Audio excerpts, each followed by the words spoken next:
Eu confesso que há bocadinho estava a ouvir com muita atenção e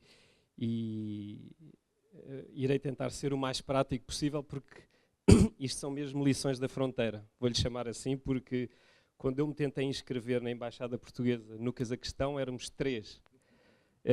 Éramos um bocadinho menos do que...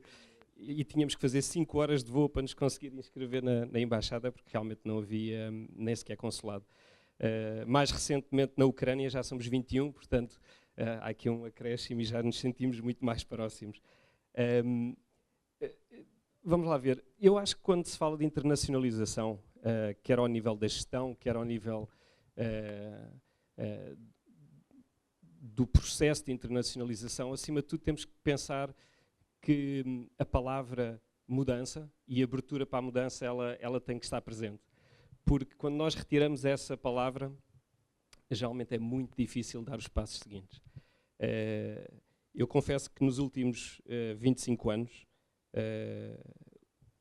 as empresas onde trabalhei foram simultaneamente a melhor agência de viagens possível que eu podia ter na vida, porque enviaram-me para vários sítios e pagavam-me por isso, geralmente é o contrário. E as lições que eu acho que consigo reter, e não querendo correr o risco de me repetir, mas vou tentar ser o mais conciso possível. Em primeiro lugar, tem a ver com o olhar.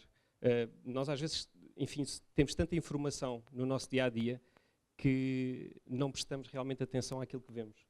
E o olhar é capaz de ser o ponto mais importante que eu tenho retirado da minha experiência internacional, porque é preciso olhar o mundo como um espaço único e uno, mas simultaneamente com matizes regionais, como ouvimos falar aqui, porque não compreendendo essas matizes podem nos colocar em enormes problemas.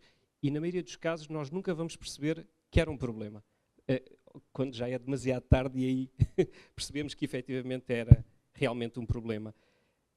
A maior dificuldade que eu tenho notado de país para país, e já vão 12 em 25 anos, não é tanto encontrar as soluções, curiosamente, porque as universidades realmente preparam-nos bem para ter soluções de cartilha, mas é perceber os problemas e a intensidade do problema. Na maioria dos casos, as empresas não conseguem perceber o problema e então trazem uma solução para um problema que não é o problema naquele país onde estamos a tentar internacionalizar e, curiosamente, não funciona. E isso implica claramente a capacidade de olhar. Quais é que poderão ser as competências necessárias? Já se falou aqui de flexibilidade. E a única coisa que queria acrescentar é que, culturalmente, realmente os portugueses têm alguma flexibilidade. Não sei se têm tanta como nós gostaríamos de ter, mas a boa notícia é que a flexibilidade também se aprende. E isso é o que se está a tentar fazer com este curso. É efetivamente treinar, é um músculo. A flexibilidade efetivamente pode-se treinar e com prática nós ficamos mais flexíveis onde temos que andar. A outra coisa é realmente treinar este hábito de estar fora da zona de conforto. E aqui eu acho que os portugueses não gostam muito de estar fora da zona de conforto, porque a partir do momento que atravessamos aqui a fronteira, que é rápido, ao fim de 15 minutos o avião já passou a fronteira, é a vantagem de se viver num país pequenino, já estamos fora da nossa zona de conforto. E eu tenho esse hábito, porque geralmente de segunda a sexta, quando são países mais perto, estou fora e depois tento sempre estar sexta à noite até domingo, cá em Portugal. Há quase e eu acredito que aqui na mesa se sentem a mesma coisa, que é quando o avião levanta, nós só sentimos qualquer coisa durante 10 minutos. E ao fim de 10 minutos já mudamos o chip, não é? E já estamos noutro sítio. E é realmente essa abertura à mudança. Ela tem que estar presente. Eu estava aqui a tentar encontrar uma boa tradução para a palavra odd. É o estranho, não é? A diferença. Quando nós temos que estar fora, nós temos que nos habituar a celebrar a diferença. O estranho, curiosamente. Porque não há nada melhor do que a diferença. Esse é o melhor asset que nós temos, quer como gestores, fora, quer no dia-a-dia. Porque nós, quando temos o risco de comparar culturas, geralmente saímos sempre a perder. Não há realmente culturas melhores ou piores. Só há mesmo culturas diferentes.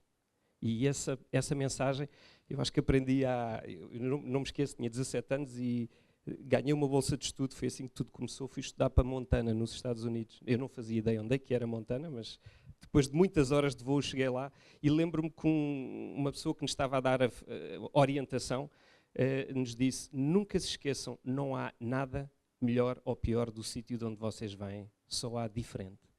E eu confesso que ficou guardado aqui dentro e tento sempre lembrar-me quando cai na tentação de querer comparar. Saímos todos a ganhar. A outra palavra que eu quero transmitir é a humildade, porque nem sempre o empresário é muito humilde. Confesso que cruzei-me com alguns e às vezes falta um bocadinho. Porque é preciso ter humildade para pôr de parte aquilo que aprendemos para poder aprender outra vez. Eu este último ano não estive no leste, este último ano tive uma experiência bem diferente, que eu vivi há alguns anos no Cazaquistão, na Rússia, na Ucrânia, e este último ano vivi em África. E confesso que não é desprimor para o continente, de todo, mas eu tive que desaprender, se a palavra existe, praticamente tudo o que sabia para trás, para poder aprender a trabalhar no continente africano. Porque aquilo que eu trazia, efetivamente, não se aplicava ali. E era um erro. E felizmente aprendi rapidamente. Permanecer atual. Eu sou docente também, dou aulas e sou professor em Barcelona, é o sítio mais normal onde eu dou aulas, mas dou aulas em Lviv, em Kiev, em Almaty, no Cazaquistão, e sinto, efetivamente, e falámos aqui de internet há pouco, é fundamental permanecer atual. Ou seja, aquilo que funcionou a semana passada, não irá funcionar necessariamente na próxima semana. É mais ou menos a este nível que estamos a funcionar. Portanto, não é de o ano passado, há 5 anos, é semana passada, esta semana. Porque há muitas coisas que não chegam a partes do globo, mas a internet chega a todas as partes do globo. Ou seja, antes de nós chegarmos lá, a internet já chegou. E isso é importante perceber isso, porque durante alguns anos eu achava que podia dar as aulas de um ano para o outro. Não é possível. Eu chego ao final de cada agosto e apago as aulas todas e faço as aulas outra vez. Porque, caso contrário, vamos nos repetir. E não há nada pior do que isso. É importante.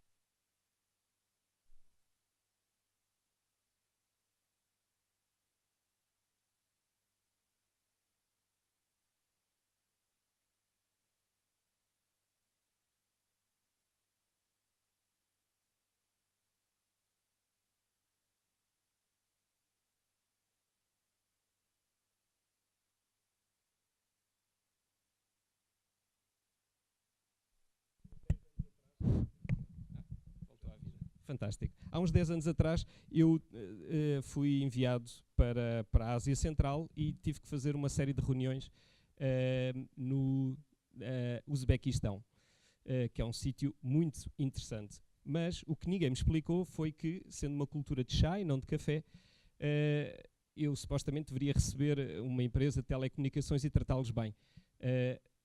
Ao fim de 5 minutos de reunião, eu vi na cara das pessoas que as coisas não estavam a correr nada bem.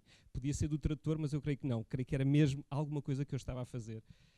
No final da reunião, eu percebi-me de uma coisa muito simples, que foi esta.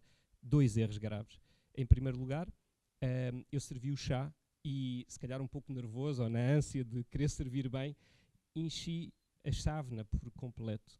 E isto é das maiores ofensas que se pode fazer naquela cultura, porque basicamente o que eu estou a dizer àquelas pessoas é que estou com pressa. Porque quando nós enchemos apenas um pouco do chá, da chávena, quer dizer que vamos encher várias vezes. Estamos com tempo a ouvir a pessoa. Eu não tinha ideia nenhuma dessa situação. Mas a pior de todas não foi essa. Eu creio que noutros países da Ásia, isto também é verdade, quando nós pousamos o bolo em cima da mesa, nós temos a saída, não é? O orifício. E eu apontei o bolo para a pessoa.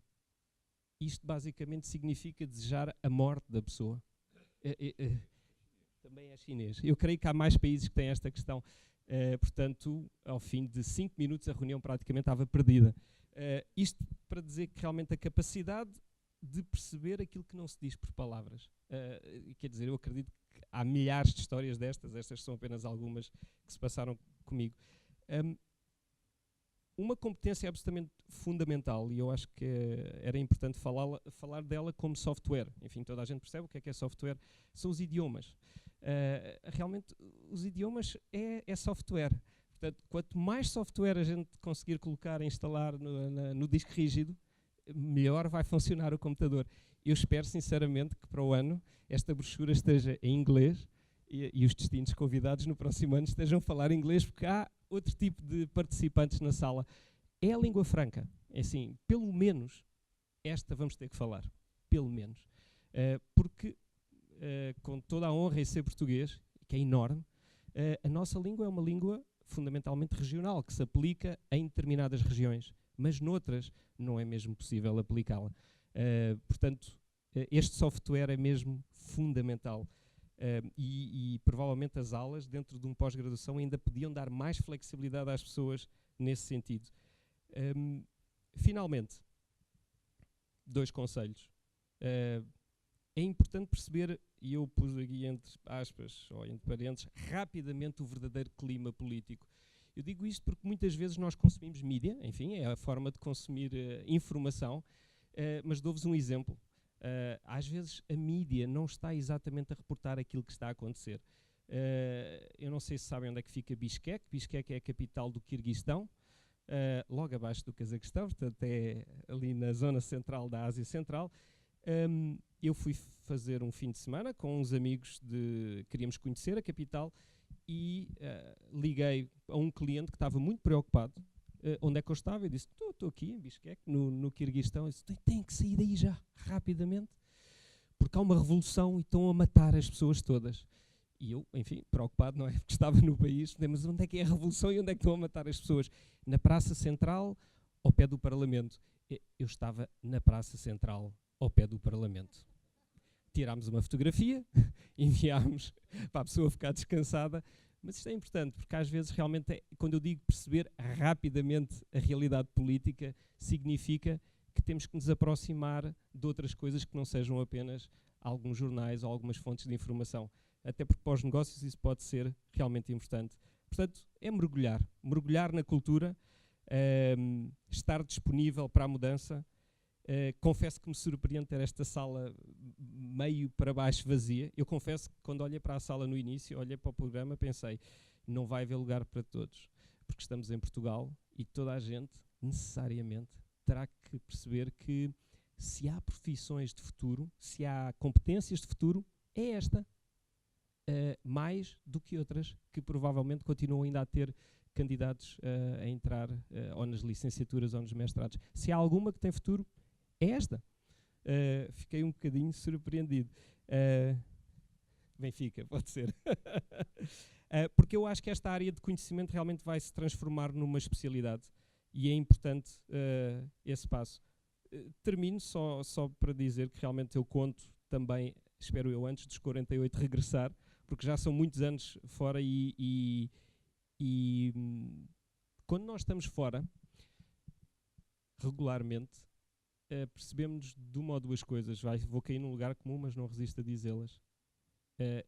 O espaço que nós temos aqui em Portugal e as características das pessoas e do país são efetivamente únicas. Eu acho que, tirando a Austrália, que realmente não conheço, eu não encontrei isto em mais lado nenhum. E isso deveria, por um lado, orgulhar-nos imenso. Aliás, eu sugeria que constitucionalmente fosse incluída uma cláusula que proibisse a crítica ao país. Podemos criticar tudo, os políticos, as pessoas, mas ao país não, porque efetivamente o país é absolutamente excepcional. Agora, o nosso país é apenas uma plataforma dentro desta cidade global e é assim que devemos olhar para ele, porque se o fizermos, vão reparar em qualquer mapa, nós estamos mesmo no centro do mundo. Pelo menos eu gosto de dizer isso. Muito obrigado.